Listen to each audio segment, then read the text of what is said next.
नमस्ते गाइज। आज फाइनली म मेरो छोरीको बिहेको लागि चाहिँ म यहाँनिर सानो भिडियो है, छोरीको बिहे आज बरियाती आउने दिन सानो भिडियो बनाएर चाहिँ म युट्युबमा अपलोड गर्दैछु है। सबैले प्रक्रिया दिनु होला हजुर है। यो घर मेरो, यो हैन, यो मेरो गाउँ अनि म जन्मेको ठाउँ यही हो है। मेरो जेठान, मेरो मिल्ने दोस्त, हाय मेरो माइला ज्वाइँ साहब हो। तर नाम चाहिँ हाम्रो ज्वाइँ जेठानको चाहिँ एउटा जुन चालचलन चाहिँ छ, तर व्यवहार भनेको यस्तो साथी फ्रेन्डसिप हो। एक मुठी खाना उहाँले मलाई खुवाउनुहुन्छ भने म पनि त्यस्तै गरी उहाँलाई खुवाउने छु।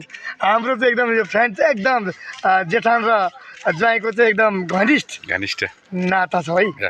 आज हाम्रो बरियाती आउने दिन है। यो शुभ विवाह लेखेको छु भने यसमा हाम्रो यो स्वयंवर गर्ने है यहाँनिर हैन, स्वयंवर गर्ने स्वयंवर गर्ने यहाँ हो हाम्रो चाहिँ स्वयंवर गर्ने, अथवा हाम्रो यहाँ पार्टी पनि है यहाँनिर। ल हेर्नुहोस्, यो गेट हो, यहाँबाट प्रवेश सिधा हाम्रो गएपछि हाम्रो यहाँ खाना खाने ठाउँ है, त्यो भनेको स्टेज हाम्रोलाई है। त्यसपछि हामी यहाँबाट भित्र ढोकिन्छौँ यसरी। हेर्नुहोस्, यो मेरो छोरीको बिहेको लागि एउटा मतलब पार्टी प्यालेस भन्दा कम छैन कि यो। ल हेर्नुहोस् है। ल सर, तपाईँलाई म एउटा के छ भन्नु नि, तपाईँलाई सोध्न चाहन्छु, यो चाहिँ हामीले चाहिँ कस्तो लाग्यो तपाईँलाई? यो तपाईँ अगाडि फ्रेममा आउनु होला प्लिज। ओके, कस्तो लागिरहेछ अहिले? विवाहहरू धेरै देखे, जस्तै यो जुन आजको जुन डेकोरेसन, जुन कृष्ण टेन्ट हाउस बर्दिवासबाट जुन यो जुन टेन्टको सामग्री ल्याइयो, तर पनि आजको जुन मैले देखिरहेको छु विवाह त धेरैको देखेँ, तर यस्तो टेन्ट एउटा पार्टी प्यालेस जस्तोको जुन आकार बनिरहेछ त्यो चाहिँ मलाई धेरै बेस्ट लागिरहेको छ। ल तपाईँले एकचोटि मलाई भिजिट गराइदिनु है यो है। हुन्छ यो हाम्रो टेबल हैन, दुई शब्द के कति जना? ठिक छ।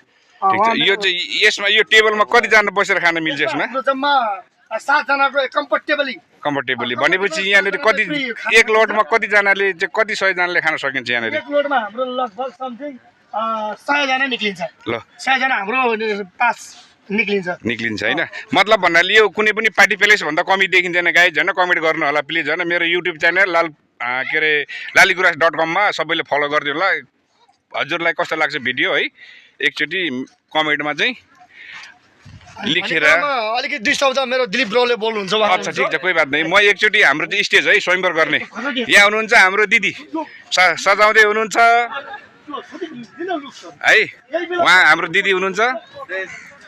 ल यहाँ हो हाम्रो बेहुला बेहुलीको, यो बेहुला बेहुलीको है। यहाँ पनि स्टेज अहिले स्वयंवर हो नि। ल हेर्नुहोस्, ल हेर्नु तपाईँलाई लाग्छ भन्नुहोस् ल त कुनै पार्टी प्यालेस भन्दा कमी छ? ल हेर्नुहोस् यहाँनिर होइन, सजाइ होइन।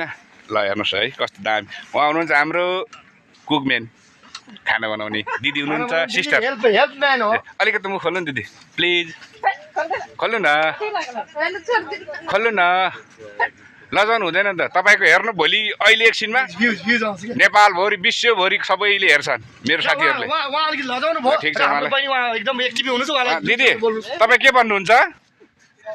भन्नु एकचोटि मनको कुरा राख्नु। तपाईँको यो टेन्टमा कस्तो छ, के छ होइन? चलिरहेछ भने तपाईँको जो मैले देखेको अनुसारमा चाहिँ कुनै पार्टी प्यालेस भन्दा पनि कम त देखिनँ कि मैले यहाँ। ल हेर्नुहोस् गाइज है, प्लिज यसमा हाम्रो खाना राखेर हामी स्वागत गर्नेछौँ। खाना राखेर यसमा होइन, 7 जना स्टाफले सिस्टमले खाना हामी बाँड्नेछौँ। यस ल ठिक छ। हाम्रो यहाँनिर खानाको लागि व्यवस्था भनेपछि तपाईँलाई म जस्ट हाम्रो अहिले खाना बन्दैछ होइन गाइज। म उतातिर देखाउँछु।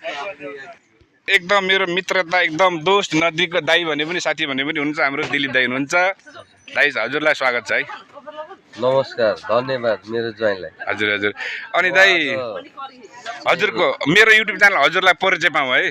अब हुनु त मसँग त मेरो साथीहरूले पनि मेरो दाइ भनेर चिनोस् होइन। हजुरको चाहिँ अब वास्तव परिचय होइन, हजुरको के अरे थाई ठेगानाहरू होइन। मेरो चाहिँ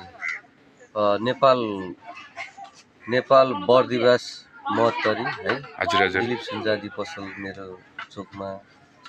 हजुर म साथै नेपाल सुनचाँदी व्यवसाय सङ्घको महोत्तरीको कोषाध्यक्ष हुनुहुन्छ भने हजुरलाई। अनि हजुर मेरो यो युट्युब च्यानल हेर्ने, मेरो भिडियो हेर्नलाई हजुरले के भनिदिनु चाहनुहुन्छ? मेरो साथी, मेरो ज्वाइँको साथीहरूलाई र म आज यो भान्जीको बिहेमा यहाँ अहिले लालपुर भन्ने गाउँमा आएको छु। हजुर होइन। मेरो ज्वाइँको साथीभाइहरूलाई सबैलाई धेरै धेरै धन्यवाद र सबैलाई लाइक कमेन्ट सब्सक्राइब पनि गरिदिनु होला। पनि गरिदिनु भन्ने म भन्न चाहन्छु। थ्याङ्क यू सर हजुर है। ल एकचोटि हामी एकचोटि म चाहिँ यहाँनिर खाना बनाउने ठाउँमा गइरहेको छु। हाम्रो किचन छ यो साइडमा चाहिँ किचन छ, यो साइडमा किचन छ भने उहाँ हुनुहुन्छ मेरो मम्मी हुनुहुन्छ भने। ल हेर्नुहोस् यो भनेको ल म गइरहेको छु है हजुरहरूलाई म एकदम राम्रोसँगले भिडियो देखाइदिन्छु म प्लिज है। ल फाइनली म चाहिँ यहाँ खाना बनाउने ठाउँमा आइपुगेछु, किचनमा आइपुगेछु। यहाँ हुनुहुन्छ हाम्रो भाइ कुकमेन है, कुकमेन हुनुहुन्छ यहाँनिर। मेरो युट्युब च्यानललाई सबैले सब्सक्राइब अथवा माया गरेर भिडियो हेरिदिनु हुनुभएकोमा है सबैलाई स्वागत छ। ल हेर्नुहोस् यहाँनिर यो पुलाउको लागि होइन सर, यो पुलाउको लागि तयार भइरहेको छ यहाँनिर है। मरमसलाहरू सबै ल हेर्नुहोस् यहाँनिर हाम्रो दाइले बनाउँदै हुनुहुन्छ। यतातिर पुलाउ छ भने यतातिर यो के हो आलु फ्राई छ यहाँ है। ल हेर्नुहोस् गाइस मेन हुनुहुन्छ हाम्रो दाइ यहाँनिर। यो दाइ नमस्ते दाइ नमस्ते है नमस्ते। यहाँ हुनुहुन्छ हाम्रो कटिङ काउली काट्नु भएको छ हाम्रो दिदीले सिस्टर है। यहाँ छ हाम्रो सिस्टर चाहिँ यहाँनिर बर्दिवासबाट आउनु भएको छ उहाँ सबै। दाइ यो हजुरको क्याटरिङको नाम के अरे? कृष्ण क्याटरिङ होइन।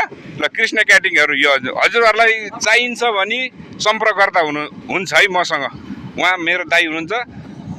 ल हेर्नुहोस् यो सबै आइटम है यो। ल किचनको लागि एकदमै यहाँ यो मासु चाहिँ रोस्ट बनाएर राखेको छ। यसमा ग्रेभी यो हो। यसमा टक्कसँगले त्यो ग्रेभी बनाएर मासु हाल्ने होइन त, यसमा मसला बनाएर मासु हाल्ने यसमा होइन। ल ठिक छ यो हेर्नु ल है। ल यो है एकदम स्वादिलो छ। हेर्नुहोस् ल हेर्नुहोस् यो मासु हेर्नुहोस् ल हेर्नु त खाएर हेर्नुहोस् एकचोटि। ल क्या दामी पिस छ। ल हेर्नु रोस्ट बनाएर राखेको छ। ल हेर्नुहोस् त ल गाइज नमस्ते। अहिलेको लागि बिदा पाऊँ। नेक्स्ट भिडियो अहिले एकछिनमा म बनाउँछु है। ल गाइज बाई बाई। लोकेन्द्र मेरो laliguraj.com